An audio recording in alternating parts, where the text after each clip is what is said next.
আজকে তোমাদের সঙ্গে শেয়ার করব ভেজ নিরামিষ মুগ ডাল, যেটা খেতে জাস্ট অসাধারণ লাগে। যেদিন এই পদ্ধতিতে এই রেসিপিটা রান্না করবে, মাছ মাংসের কোনো প্রয়োজনই হবে না, এইটুকু গ্যারেন্টি দিয়ে বলতে পারি। তো এই রেসিপির জন্য নিয়েছি 1 বাটি পরিমাণ মুগ ডাল। তোমরা তোমাদের প্রয়োজন অনুযায়ী পরিমাণটা বাড়িয়ে কমিয়ে নেবে। একটা তেজপাতা দিয়ে মিডিয়াম হিটে ডালটা ভেজে নিচ্ছি। 2 মিনিট নেড়েচেড়ে নেওয়ার পর যখন ভাজা একটা ঘ্রাণ বার হবে, ওই সময় ট্রান্সফার করে তেজপাতাটা তুলে নিয়ে ধুয়ে নেব। এখানে তোমাদের সঙ্গে একটা ছোট্ট টিপস শেয়ার করছি। মুগ ডাল ভেজে নেওয়ার পর একবারই ধুয়ে নেবে। খুব বেশিবার ধুলে ডালের ভাজা ঘ্রাণটা আর থাকবে না। ওই কড়ার মধ্যে 2 চামচ পরিমাণে সাদা তেল দিয়ে কিছু সবজি আমি ভেজে নেব। সবজির মধ্যে নিয়েছি মিষ্টি কুমড়ো, গাজর, বিনস, পটল আর পেঁপে। প্রত্যেকটা সবজি অল্প অল্প করে নিয়েছি। এই পেঁপে খেতে আমার বাড়িতে কেউই পছন্দ করে না, আমি বিভিন্নভাবে রান্না করি। আর যখন এই পদ্ধতিতে পেঁপে রান্না করি, কেউ বুঝতেই পারে না আমি ডালের মধ্যে পেঁপে দিয়েছি। আর সবাই অনেক মজা করেই খায়। আর আমার এই ডালের রেসিপিটা যে খেয়েছে সেই প্রশংসা করেছে। তো যাই হোক, এই সবজির মধ্যে লবণ আর খুবই সামান্য পরিমাণ হলুদ গুঁড়ো দিয়ে 3 থেকে 4 মিনিট নেড়েচেড়ে ঢেলে নিচ্ছি। এখন অনেক বাড়িতেই বাচ্চা সবজি খেতে পছন্দ করে না, তবে এই পদ্ধতিতে যদি সবজি দিয়ে ডাল রান্না করো, আশা করছি তারা আর না বলবে না, মজা নিয়েই খাবে। ওই কড়ার মধ্যে আরও 3 চামচ পরিমাণ সাদা তেল দিয়ে 1 চামচ পরিমাণ গোটা জিরে আর ওই ভেজে রাখা তেজপাতা আর 2টো শুকনো লঙ্কা দিয়ে একটু নেড়েচেড়ে নিচ্ছি।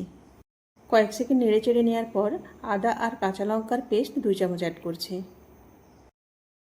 আদার যতক্ষণ না কাঁচা গন্ধটা যায় ততক্ষণ নেড়েচেড়ে নিচ্ছি।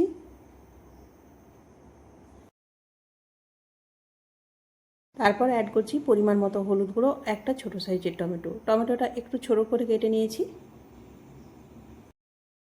টমেটোর কাঁচা গন্ধটা চলে গেলে ভেজে রাখা সবজিগুলো অ্যাড করছি। একটু নেড়েচেড়ে নিয়ে সামান্য পরিমাণ জল অ্যাড করে আরও একটু নেড়েচেড়ে নিয়ে ঢাকনা দিয়ে কিছুক্ষণ অপেক্ষা করব। এতে সবজিগুলো খুব ভালোভাবে কষানো হয়ে যাবে আর প্রায় 40% সেদ্ধও হয়ে যাবে।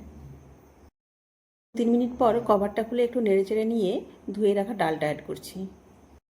ডালটা যেহেতু ভেজে ধুয়ে রেখেছিলাম, এই কাজগুলো করতে করতে ডালটা অনেকটাই নরম হয়ে যাবে আর সেদ্ধও তাড়াতাড়ি হবে।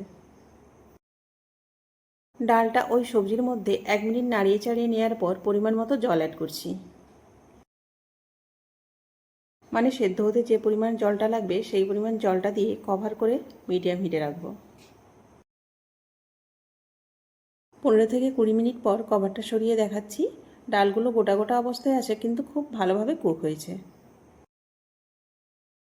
এই সময় অ্যাড করছি টেস্ট অনুযায়ী লবণ, হাফ টেবিল চামচ চিনি, হাফ টেবিল চামচ ভাজা জিরে গুঁড়ো, 1 চামচ পরিমাণ গাওয়া ঘি। এই উপকরণগুলো দেওয়ার পর 1 মিনিট নাড়িয়ে চাড়িয়ে ধনেপাতা ছড়িয়ে গ্যাসটা অফ করব। নিরামিষ বা আমিষ যে কোনো দিনেই খেতে পারো, আর সবজিগুলো তোমাদের পছন্দ অনুযায়ী দিতে পারো। ট্রাস্ট মি, খেতে খুবই ভালো হয়। তোমরা এর আগে বাড়িতে অনেকভাবেই রান্না করেছো, এই পদ্ধতিতে একবার রান্না করবে, আশা করছি তোমাদেরও ভালো লাগবে।